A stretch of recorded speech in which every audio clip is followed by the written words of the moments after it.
Hello friends, welcome again.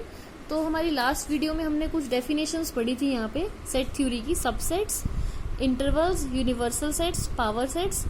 तभी इन definitions के बाद हम एक्सरसाइज 1.3 पे पहुंचे हैं। तो एक्सरसाइज 1.3 के क्वेश्चंस इस वीडियो में हम शेयर कर रहे हैं। तो इस वीडियो को देखने से पहले मैं इस वीडियो में आपके पास एक लिंक शेयर कर रही हूँ जिसके पास ये डेफिनेशंस क्लियर करेगा आपको जो वीडियो। तो प्लीज आप उसे पहले देखें, उसके बाद हम 1.3 की क्वेश्चन स्टार्ट करते हैं। तो पहला क्वेश्चन कहता है फिलिंग द ब्लैंक्स का जस्ट एक आपके पास क्या है, ये कंटेनमेंट का, जैसे हमने सबसेट्स की वीडियो में ये पढ़ा हुआ है। ये क्या होता है, सबसेट है और इसका मतलब सबसेट नहीं है कि क्या ए बी का सबसेट बनता है या फिर ए बी का सबसेट नहीं बनता। तो ये दो आपके पास टर्म्स हैं, उससे हम पहला पार्ट स्टार्ट करते हैं। 2 3 4 एक सेट बनाया हमने, तो क्या ये सबसेट बनेगा 1 2 3 4 5 का? तो हाँ, ये सबसेट बनेगा। क्यों? क्योंकि देखो सबसे पहले 2 यहाँ पे पड़ा हुआ है, 2 यहाँ भी है, 3 यहाँ है, 3 यहाँ भी है, 4 यहाँ पे है तो 4 यहाँ पे भी है। इसका मतलब पहले सेट का हर एक एलिमेंट दूसरे सेट में पड़ा हुआ है, तो इसीलिए ये क्या बनता है, इसका सबसेट बनता है। फिर नेक्स्ट पार्ट है, अब ए बी सी जो है सबसेट नहीं बन रहा बी सी डी का। तो क्यों नहीं बन रहा? क्योंकि पहले ही एलिमेंट है आपके पास ए एलिमेंट, ए जो है यहाँ तो है बट यहाँ तो नहीं पड़ा हुआ ना वो, तो इसका मतलब ये सेट इसका सबसेट नहीं बनता। फिर थर्ड है आपके पास those x where x is a student of class 11th of your school.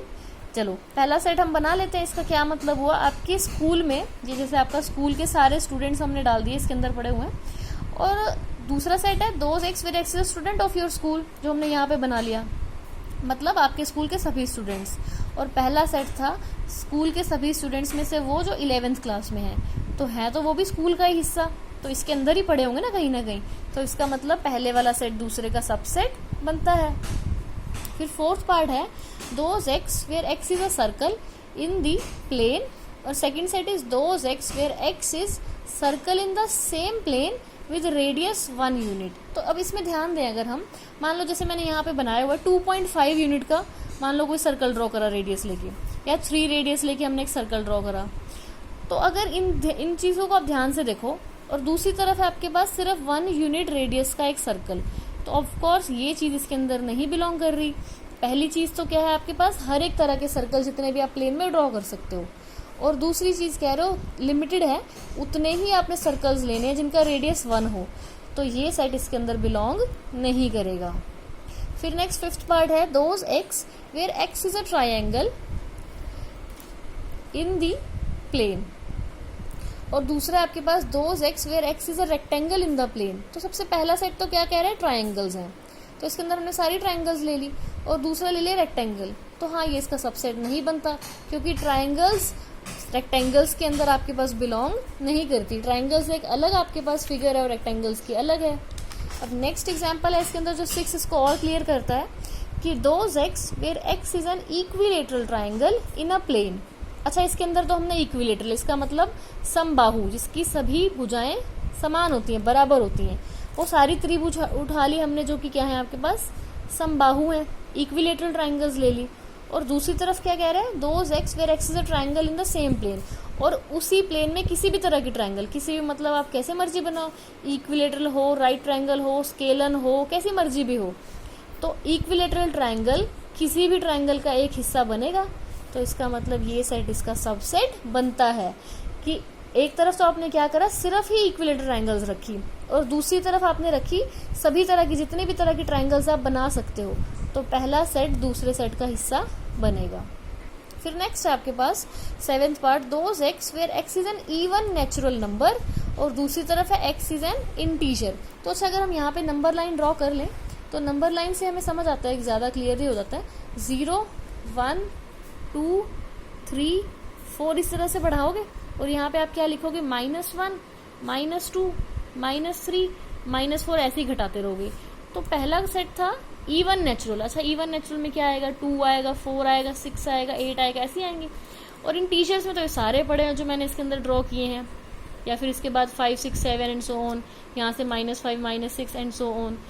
तो 2 4 6 8 को अगर आप ध्यान दो तो क्लियरली ये सेट इवन नेचुरल्स का क्या बनेगा, इंटीजर्स का एक सबसेट बनता है। ये तो इसी का हिस्सा है, हर एक इवन नेचुरल नंबर इंटीजर तो बन ही रहा है ना। तो इसी तरह हम सेकंड क्वेश्चन स्टार्ट करते हैं, सबसेट्स पर ही बेस्ड है। ट्रू या फॉल्स, मतलब सही या गलत बताना है। तो पहला है आपके पास A B set is not a subset of B C A. तो ये बात बिल्कुल फॉल्स है, गलत है। क्यों? ए है और बी है। अच्छा, यहाँ पे भी तो ए और बी पढ़ा ही हुआ ना, मतलब साफ साफ दिखाई दे रहा है कि ये इसका हिस्सा बनेगा। तो हम इसको कैसे कह सकते हैं कि ये नहीं बनेगा? इसका मतलब ये चीज़ तो फॉल्स है, गलत कही हुई है। फिर नेक्स्ट है आपके पास ए ई। इसका मतलब क्या है? सिर्फ दो ही एलिमेंट्स हैं सेट में, ए और ई। और दूसरा सेट है those x where x is a vowel in the English alphabet. Vowels क्या होते हैं? A E I O U. एक तरफ तो क्या है? ए और ई, दूसरी तरफ क्या है? ए ई आई ओ यू। सभी पढ़े हुए हैं। ये ए यहाँ पे है, यहाँ भी है, ई यहाँ है, ई यहाँ भी है। तो ये इसका सबसेट बनेगा। तो हाँ, ये चीज़ क्या बनती है? ट्रू बनती है। ये इसका सबसेट ठीक लिखा हुआ है। फिर थर्ड पार्ट है 1 2 3 set is a subset of 1 3 5। तो ये डायरेक्टली फॉल्स है, क्योंकि देखो यहाँ पर 2 पढ़ा हुआ है, पर 2 यहाँ तो नहीं है ना, तो इसका हर एक एलिमेंट तो इसका हिस्सा नहीं बना। तो इसका मतलब ये स्टेटमेंट क्या रहेगी आपके पास? फॉल्स रहेगी। तो नेक्स्ट हम चलते हैं फोर्थ पार्ट की तरफ, जो कि कहता है एक सिंगलटन है। देखो यहाँ पे सबसेट तो ए है जिसके अंदर, और दूसरी तरफ से क्या है? ए बी सी है। तो ए यहाँ है, यहाँ भी पड़ा हो, तो इसका मतलब ये चीज़ क्या बनेगी? ट्रू बनेगी। हाँ, ये इसका सबसेट बनता है। फिर नेक्स्ट है आपके पास ए जो है आपके पास as a subset belongs to A B C. तो इस चीज़ को हम फॉल्स कहेंगे। क्यों कहते हैं फॉल्स? क्योंकि देखो यहाँ पे आपके पास क्या है, हम हमेशा क्या करते हैं? कंटेनमेंट की बात करते हैं एलिमेंट्स के लिए, और कंटेन एज अ सबसेट की बात करते हैं इस तरह से। मतलब ये क्या है, अगर हम कहेंगे एन एलिमेंट है तो वो बिलोंग करता है सेट में, और एक पूरे सेट की बात कर रहे हैं तो वो दूसरे सेट का सबसेट बनता है। ये निशान है आपके पास, जो हमें इस थर्ड क्वेश्चन में वो और ज्यादा क्लियर हो जाएंगे। अब हम सिक्स्थ पार्ट पे चलते हैं। Those x where x is an even natural number less than 6। अच्छा, even natural number less than 6, तो वो क्या बन सकते हैं? 2 और 4 ही बनेंगे। क्या ये सबसेट बनता है? X is N natural number which divides 36। 36 को डिवाइड करने वाले नेचुरल नंबर कौन से बनेंगे? 1 डिवाइड करता है, 2 डिवाइड करता है, 3 डिवाइड करता है, 4 डिवाइड करता है, 5 नहीं करता, 6 करता है, उसके बाद 7 8 9, फिर कौन करेगा? 10 के बाद 11 12 पे चले जाते हैं। तो इस तरह से बढ़ते रहेंगे, और हमें जो चाहिए था वो हमें यही मिल गया। 2 4 यहाँ है, 2 4 यहाँ भी पड़ा है। तो हाँ, ये चीज़ तो इसका सबसेट है। इसका मतलब ये क्या बनता है? ट्रू है। अच्छा, ये थर्ड क्वेश्चन ध्यान से समझना।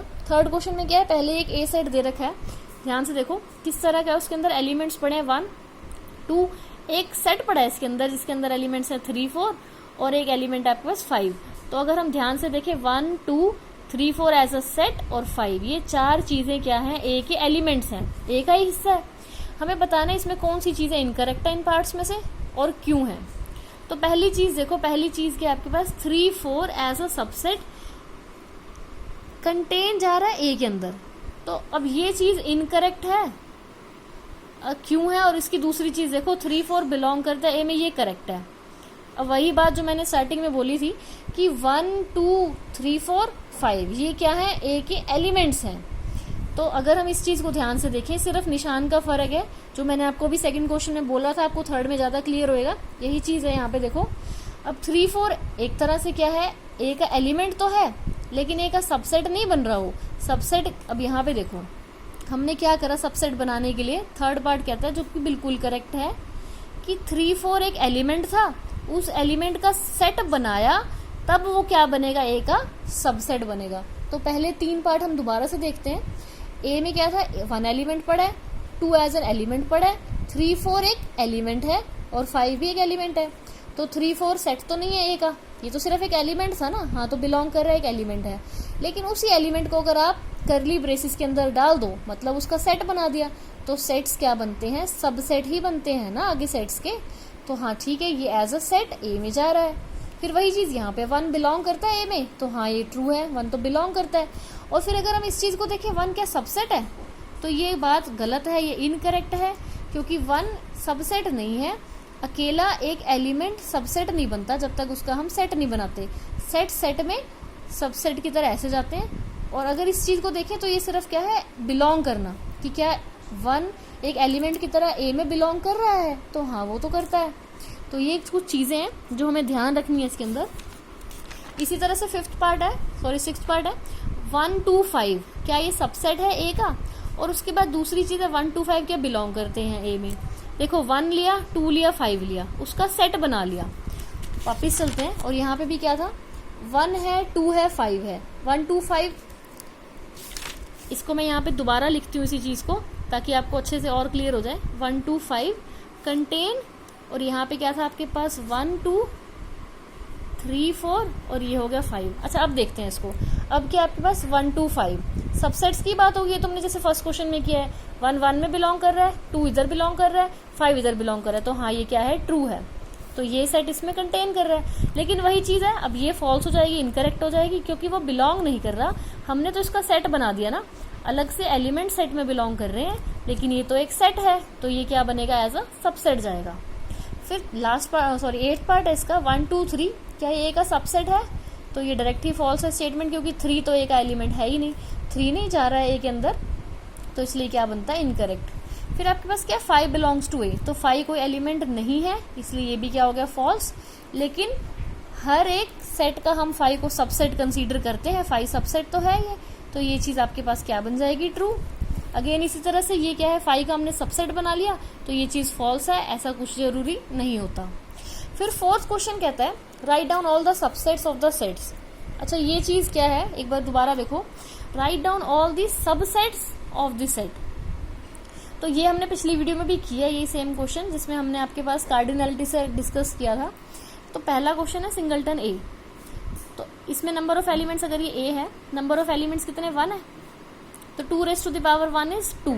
तो इसका मतलब इसके ऑल पॉसिबल सबसेट्स क्या बन सकते हैं, 2 ही बन सकते हैं।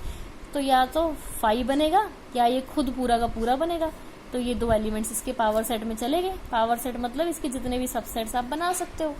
फिर नेक्स्ट है आपके पास ए बी, तो ए और बी मतलब कितने एलिमेंट्स हैं, 2 एलिमेंट्स हैं, तो 2 का स्क्वायर क्या होता है, 4। तो इसका मतलब इसके पावर सेट में कितने एलिमेंट्स बनेंगे, अगर इसको हम ए मान रहे हैं, 4 एलिमेंट्स बनेंगे। 5 सबका सबसेट हम मानते हैं, और सिंगलटन ए, सिंगलटन बी, और फिर ये सारा का सारा सेट खुद, हर एक सेट अपना सबसेट होता है। फिर थर्ड आपके पास है 1 2 3, तो 1 2 3 कितने एलिमेंट्स हो गए, 3, तो 2 की पावर 3 यानी कि 2 raised to the power 3 कितने होते हैं, 8 होते हैं। तो अगर ये ए सेट है, तो इसके पावर सेट ऑफ ए में कितने एलिमेंट्स बनेंगे, 8, वो हम लिख लेते हैं 5, सिंगलटन 1, सिंगलटन 2, सिंगलटन 3, 1 2 इकट्ठे लिखा, फिर क्या लिखा, 2 और 3 इकट्ठे लिखा, 1 3, और लास्ट में ये हमने पूरा सेट तो लेना ही होता है 1 2 3, इसको भी सेट में बंद कर देते हैं। तो ये क्या बन गए, सभी पॉसिबल सेट्स, या जिसको हम कहें सब सेट्स, जो आप एक सेट में से बना सकते हो। क्लियर है, ये चीजें हम वैसे पहले भी देख चुके हैं। और लास्ट पार्ट है 5, तो 5 का क्या बनेगा, सिर्फ 5 ही बनता है और कुछ नहीं बनता इसका, क्योंकि 5 एक ऐसा सेट होता है विद नो एलिमेंट, जिसके अंदर कोई एलिमेंट ही नहीं है। तो उसके बाद नेक्स्ट है आपके पास यहाँ पे, how many elements has P A, power set of A में कितने एलिमेंट्स होंगे, अगर ए क्या है 5। अच्छा 5 क्या है, मतलब ए का नंबर में, तो 2 raised to the power 1 मतलब क्या होगा, सॉरी 0 है इसके अंदर number of elements. 2 raised to the power 0 क्या होता है, एनीथिंग raised to 0 इज 1। तो इसके अंदर एलिमेंट्स कितने गए हमारे पास, सिर्फ 1, जो कि खुद क्या होता है 5। फिर नेक्स्ट आपके पास 6 क्वेश्चन है, बिल्कुल इजी सा क्वेश्चन है, राउट डाउन एज इंटरवल्स। इंटरवल्स हम पढ़ चुके हैं लास्ट वीडियो में, या हम डायरेक्टली लिख लेते हैं। -4 क्या है, इंक्लूड नहीं करना, यहाँ से ओपन, 6 इंक्लूड करना है तो बंद कर दिया। फिर नेक्स्ट है $2x वेयर x रियल, -12 और -10। अच्छा देखो यहाँ पे भी इक्वालिटी नहीं है, यहाँ पे भी नहीं है, तो हम क्या लिखते होते हैं, ओपन इंटरवल लेते हैं। फिर नेक्स्ट में क्या है, 2x रियल, जहाँ पे क्या है 0 इंक्लूड करवाना है और 7 इंक्लूड नहीं करवाना, उसको ओपन कर दिया। फिर नेक्स्ट में क्या है, 3 इंक्लूड करवाना है, 4 भी इंक्लूड करवाना है, दोनों को क्लोज कर दिया। अब इसी का अपोजिट क्वेश्चन है 7, उल्टी साइड से लिखना है कि सेट बिल्डर फॉर्म लिखो। तो -30 को कैसे लिखेंगे, 2x where x belongs to the set of real number, जहाँ पे क्या है -3 x <0। ध्यान देना दोनों ओपन है, तो हम क्या करेंगे, यहाँ से भी इक्वालिटी नहीं लगाएंगे और यहाँ पे भी इक्वालिटी नहीं लगाएंगे। तो ये क्या है, सिर्फ -3 x <0 लिखा हुआ है हमने। ऐसे ही नेक्स्ट क्वेश्चन है जो कि क्या कहता है 612 को लिखो। अच्छा इसमें क्या बनेंगे, 2x where x belongs to the set of real number, जहाँ पे क्या है 6 <= x <= 12। क्यों, क्योंकि ये क्या है 6 भी क्लोज है और 12 भी, तो 6 और 6 से बड़े 12 और 12 से छोटे उन सब के बीच में क्या लिखने हैं, रियल नंबर। फिर इसको कैसे लिखेंगे, ध्यान दो, दोज एक्स रियल, जहाँ पे क्या आपके पास 6 ओपन है, इसका मतलब 6 लेस देन एक्स, और 12 बंद है तो इसीलिए 12 लेस देन और इक्वल टू आ जाएगा। फिर लास्ट में क्या आपके पास -23 से 5, तो दोज एक्स जो कि क्या है, रियल हैं, जहां पर -23 less than equals to x and strictly less than 5। तो 5 तो नहीं लेना, लेकिन -23 लेना था, तो यहाँ इक्वालिटी लिखी, यहाँ पे बराबर का निशान नहीं लिखा हमने। चलो जी, ये क्वेश्चन कंप्लीट। फिर लास्ट क्वेश्चन आता है आपके पास, सॉरी 8th क्वेश्चन आता है, right the universal set. Universal हमने पढ़े हुए क्या होते हैं, यूनिवर्सल सेट क्या होते हैं, जिसमें से आप सेट की स्टडी करते हैं, जैसे हमने करा हुआ पहले, the set of right triangles. तो राइट ट्राइंगल्स का हम यूनिवर्सल सेट किसको मान सकते हैं, सेट ऑफ ट्राइंगल्स, सारी की सारी ट्राइंगल्स ले लो, उसमें राइट ट्राइंगल भी आ ही जाएंगी। हो गया कंप्लीट। फिर नेक्स्ट है set of isosceles triangles. Again इसमें भी क्या उठा लो, सेट ऑफ ट्राइंगल्स ही उठा लो। आइसोसेलेस क्या होती है, समद्विबाहु। समद्विबाहु का मतलब जिसकी 2 भुजाएं समान हो और तीसरी बराबर ना हो। तो ये भी क्या है, आए तो ट्राइंगल्स में से ही है ना, तो इसीलिए हमने क्या लिख दिया इसको, यूनिवर्सल सेट को सेट ऑफ ट्राइंगल्स। फिर आपके पास 9th क्वेश्चन है, ए में क्या लिखा 1 2 3 1 3 5 सॉरी, और बी में लिखा 2 4 6, फिर सी में लिखा 0 2 4 6 8। तो आपको बताना है which may be considered as a universal set for A B C. इन 3 सेट्स को ध्यान से देखो, ए में है 1 3 5, बी में है 2 4 6 और सी में है 0 2 4 6 8। और यहाँ पे हमारे पास कुछ और सेट्स लिखे हुए हैं, इन सेट्स में से बताना है कि कौन सा सेट इनके लिए यूनिवर्सल का काम करेगा। तो पहले 5 को तो काट दो, 5 तो करेगा नहीं, 5 में तो कोई एलिमेंट्स आता नहीं है। अब पहला है 0 1 2 3 4 5 6, लेकिन अगर हम पीछे देखें हमारे पास तो क्या है, सी के अंदर 8 पड़ा हुआ है, 8 यहाँ तो नहीं जा रहा, इसका मतलब पहला भी नहीं आएगा। फिर उसके बाद देखो आपके पास क्या है 1 3 5 2 4 6 0 2 4 6 8, मतलब एक तरह से 0 1 2 3 4 5 6 8 ये सारे चाहिए ना, तो ये तो इसके अंदर हमारे कवर हो रहे हैं 3rd के अंदर। तो ये क्या बनता है, इसका ट्रू लिख दिया, ये बनता है इसका यूनिवर्सल सेट। और फिर लास्ट 4th नहीं बनेगा क्योंकि हमें 0 भी चाहिए था और 0 इसमें नहीं पड़ा हुआ। तो इसी प्रकार थैंक यू, हमारा 1.3 यही कंप्लीट होती है। और 1.3 के क्वेश्चंस अच्छे से क्लियर करने के बाद हम नेक्स्ट चलेंगे जो हमारा मोस्ट इंपॉर्टेंट टॉपिक है, वेन डायग्राम्स का। तब तक आप इस टॉपिक को और सबसेट की थ्योरी को क्लियर कर लेना। Thank you.